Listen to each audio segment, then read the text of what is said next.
های تاجیک اینها با همون نوشته های خود راه هزاران نفر شاگردان را کشادند، چشم هزاران نفر شاگردان را کشادند به راه بزرگ ژورنالیستیک. مسئله های دخل میکردن که واقعا اون مسئله ها باید در خیلی سطح های بلند و بالا حل میشدن و واقعا هم با کلام کشتیم اون مسئله ها حل شده میافتند. اما اگر از پهلوی دیگر بگیریم، ما با اکه هستیم بالاتر از یک همکس بودیم، بالاتر از یک رفیق بود، اکه بود و در همه وقت در پهلوی ما بود، همه وقت مصلحت میداد، خیلی مصلحت مفید میداد. با خدا باور کنید من جوان مرد از همین مرد جوان مرد دیگر اولی ندیدم. به نهایت جوان دستی جوان مردی داشت و گپی جوان مردی داشت. خداوند دوست می‌دارد آدمای یکرویه رود.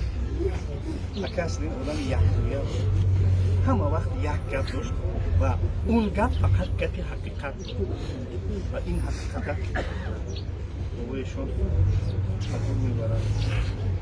الویدا الویدا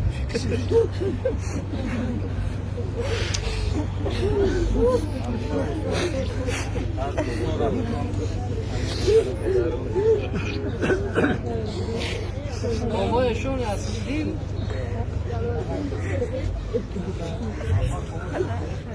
از تبار پیغمبر بودن. پیغمبرها را خدای تعالی با سخن فرستانده بود. با سخن از منافع کلا یک و یک شما حفظ بکنید.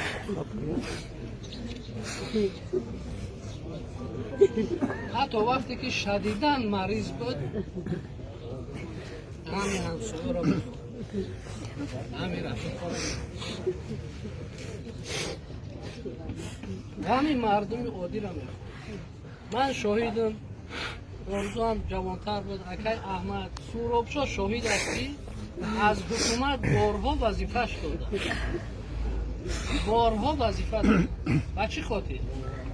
که با حکومت بپیوند و درد مردم را کمتر بگیرد. اما این مرد خیانت به شعب نکرد.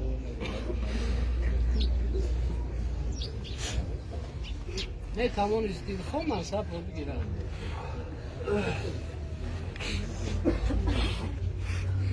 اما یک قلمکار، یک حقیقت‌نگار عادی بود.